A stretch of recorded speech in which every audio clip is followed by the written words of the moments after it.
Now, there have been some fears and concerns that this would stop the use of fentanyl for medical purposes. It does not. This bill has nothing to do with fentanyl itself and the use for medicine by our doctors.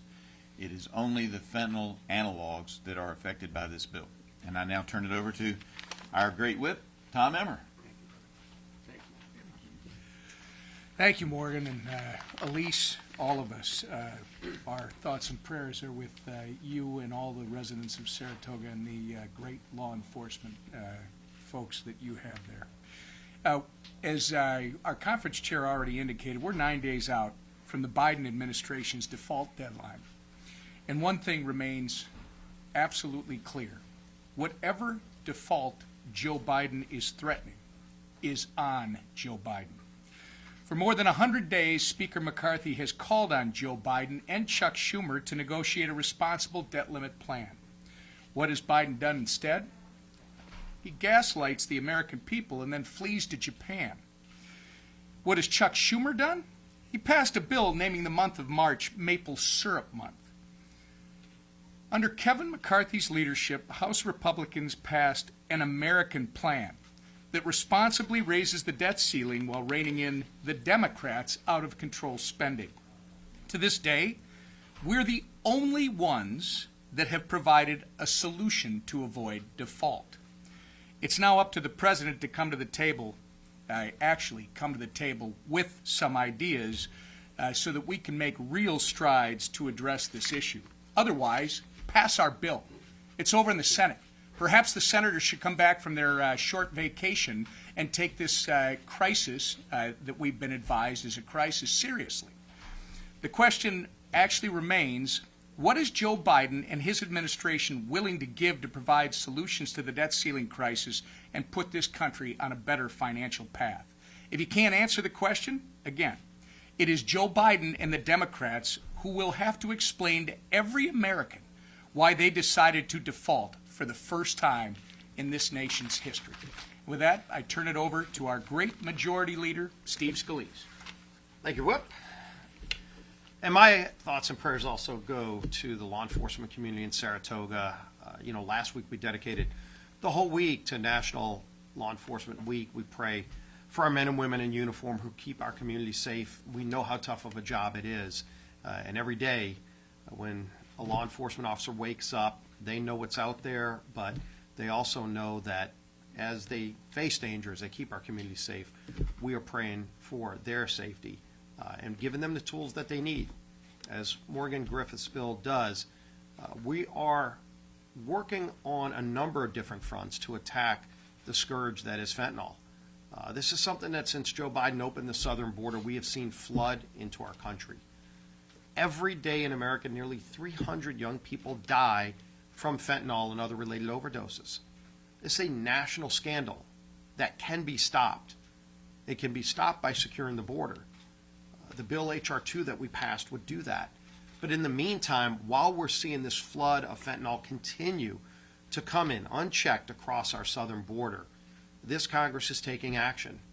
And Morgan's bill, the Halt Fentanyl Act, really does address it in a few ways as he talked about, but I think you're going to see a very bipartisan vote to permanently schedule this as a Class 1 controlled substance and give our law enforcement more tools to keep this drug out of our country, to stop the 300 young people every day who are dying from having to face these consequences.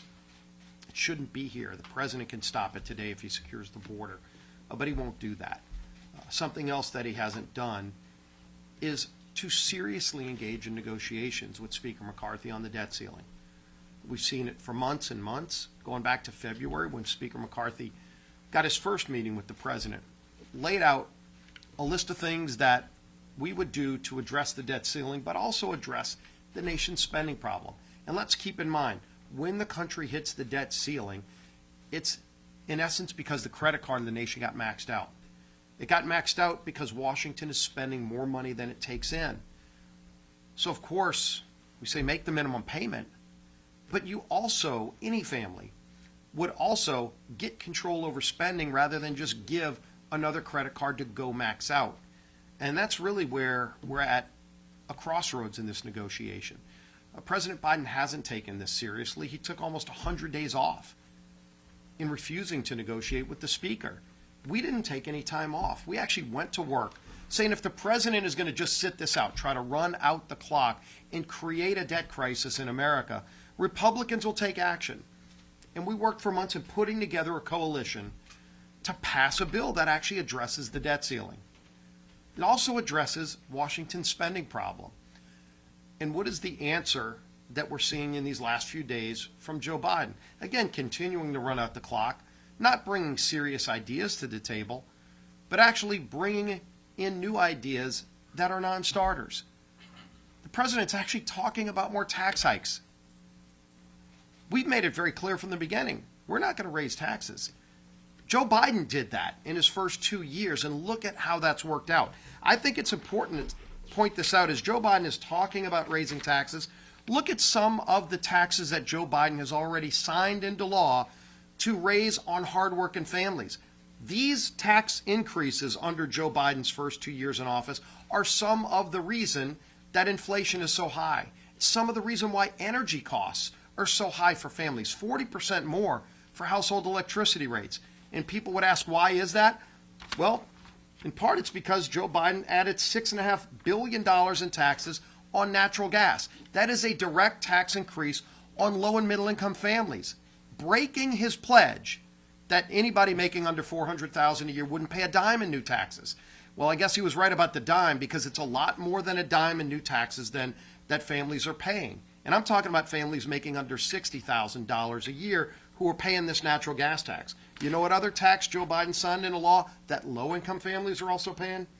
$12 billion in crude oil taxes. So you wonder when people go fill up their car, they're paying 50% more in gasoline costs, in part because of Joe Biden's new tax there. And what is their answer? To try to kill the combustion engine. We actually have a bill this week to reverse the EPA's crazy idea of getting rid of heavy lift cars, your F-250 or other pickup trucks. They're going after all gasoline-powered cars in exchange for cars that ultimately contain a lot of components that are made in China. I don't call it his green agenda, I call it his red agenda, because the solar panels, a lot of the components of windmills, EVs, all made in China. And so the president keeps taxing those low-income families. $1.2 billion coal tax, $74 billion stock tax, which hits 401ks. Now, maybe President Biden thinks only the billionaires have 401ks. I hate to tell you, Mr. President, there are a lot of low-income families and middle-income families who have 401ks and are relying on that to be part of their nest egg to retire. And yet Joe Biden added $74 billion in taxes there. And as if that wasn't enough, Joe Biden signed into law $225 billion in more corporate taxes. And where do corporate taxes get paid? By people who buy things. Again, you wonder why when you go to the grocery store or when you go to any other store to buy clothes, to buy any other products, why it's costing 20 or 30% more. It's because all of the taxes that Joe Biden's already raised. And what is his answer to maxing out the nation's credit card? He wants more taxes. Well, the message we have for President Biden is there will be no more taxes. It's the spending in Washington that's the problem, and it's the spending in Washington that we have to address to solve this situation we're in with the debt ceiling. That's why we passed a bill to do it. We passed a bill, the Senate won't even come in to go to work, let alone try to pass their own bill. It's time for President Biden to get serious, bring real ideas to the table, or just say, Speaker McCarthy, the House passed a bill, President Biden ought to support it. And then that bill can get signed into law, and then this whole crisis he's trying to create is over. With that, we'll take some questions. Yeah. Thank you, Majority Leader Scalise. A couple of questions, one for any one of you, and then the second one is for Congressman Miller. First one is, does anyone think the Federal Reserve has played a role in facilitating the current inflationary environment since the beginning of the pandemic? And then for Congressman Miller, what is your reaction to reports that progressives have been pressuring the Biden administration to dump the International Holocaust Remembrance Alliance, or IRA, definition of anti-Semitism? What is your reaction to a Jewish Insider report that the latest draft of the administration's strategy to combat anti-Semitism references the IRA definition in addition to the Nexus definition, the latter which is supported by progressives? Well, bring up Max on, on the Treasury, on Janet Yellen. Look, she's the one who said that inflation was transitory. They have missed the mark every single time on understanding what was happening in the economy and all the devastation that the spending Joe Biden did in his first 2 years in office were causing. And they were late to react on interest rates, and so they ended up having to overreact and raise rates even higher and higher, creating a banking crisis. So crisis after crisis has been created by their lack of understanding of the fundamental basics of what's happening in this economy, and their answer is to try to double down and do more damage. I'm talking about the Fed specifically, not the Treasury Department. Yeah, but the Fed was late in addressing interest rates. Every economist will tell you when you have inflation rising out of control, interest rates ultimately have to tame inflation, and they waited so long that they ended up having to jack up interest rates a lot higher than they should be right now, and they still haven't gotten control of inflation because Joe Biden won't get control over spending. That's what the debt ceiling negotiation is all about. And for your question, and I am aware of it, it's absolutely troubling. And there's one party, in my opinion, that has always stood by Israel, and that is the Republican Party, where I believe that more than 90% of our conference are Zionists. And if you look at the political influence that this administration has had over Israel and with their judicial reform, that's for Israel to work out, not for the United States to enter into hand. But we see this time and time again, that this administration and these individuals and our colleagues on the left like to change definitions to fit their narrative. That's exactly what they're doing. And I was just in Israel a couple of weeks ago with Speaker McCarthy, and when we went there, you're able to see the dichotomy between where they are and where we are here in America and our views on them. It is extremely troubling that this administration is not as supportive of Israel as what we've seen, and this is just more of the same tack by President Biden and this administration to hammer on the biggest ally that we have in the Middle East, which is Israel. So, thank you. Thank you. I wanted to ask you, so a lot of your Freedom Caucus members still don't believe that June 1st deadline is the actual hard deadline for a default that Janet Yellen has provided. One, do you believe in that deadline? What do you think of your members' skepticism about it? And then two, I just want to ask, do you think she should testify before Congress?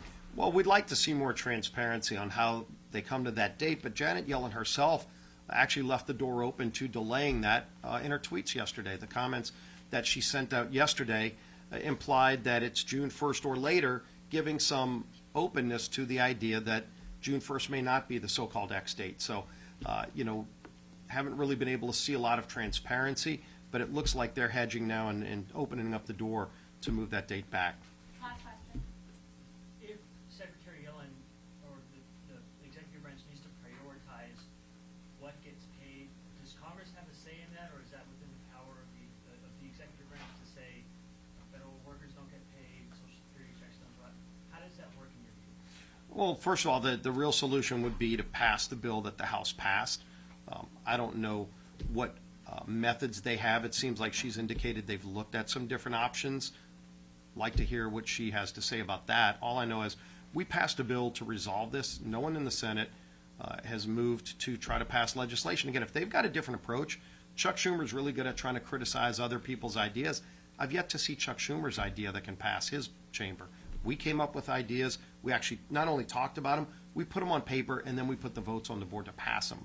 And no other chamber's done that. The president, while criticizing the only plan that's passed, hasn't put anything on the table serious himself that could even pass the United States Senate. We'll do one more, yeah. Do you think that the debt limit is still a constructive mechanism for shaping American fiscal policy? Well, at some point, you've got to have a limit on how much the federal government can borrow. We want to get back to balanced federal budgets. And again, we've been there just at the beginning of this century. You know, it was 2001, we were balancing budgets. We need to get back to that point, and the only way you do it, I mean, the real problem is today the federal government's still taking in money, in many ways record amounts. Problem is it's spending too much, spending more than it takes in. For every $100 that the government takes in, it's spending $129. No business could be run that way. No family runs themselves that way. What we're trying to do is say, let's address the debt ceiling, but let's also address the extra $29 out of the 100 that's coming in that we're spending that we don't have, and get it back to a balanced budget. We're working out a plan for over time to do it. The president doesn't even want to engage in that conversation. But That is has the to. debt limit the best way to do that, or does the Well, budget there's got to be process- some mechanism to tell Washington that you can't keep printing money that you don't have, because ultimately it's future generations that pay this. It's just like President Biden's idea to just wave the magic wand and say nobody has to pay their student loans back. Every taxpayer in America is going to pay $3,500 per taxpayer for the 13% of Americans who would not have to pay their student loans back. Is that fair that somebody working 2 jobs is going to have to pay $3,500 so that somebody else doesn't have to pay a loan that they signed for? At some point in time, somebody's got to pay these bills. And Washington can't keep spending money it doesn't have. And so we're at the table saying we've got to get control over spending. We rebaselined the pre-COVID spending numbers, which is very reasonable. That was in our plan that we passed. We also included growth provisions to grow the economy, to get more people work requirements. Think about this. Again, Joe Biden voted for work requirements when he was a senator. That would say instead of spending $140 billion to pay able-bodied adults with no dependents to sit at home, how about you get them back into the workforce? Then they'd be paying into Social Security. That would actually strengthen Social Security. Joe Biden has undermined programs like Social Security by borrowing money from China to pay people to sit at home who are fully able-bodied. Those are basic reforms, again, that any family would do if they were managing their budget. It's time that Washington starts confronting the realities of out-of-control spending. Thank you. Thank you.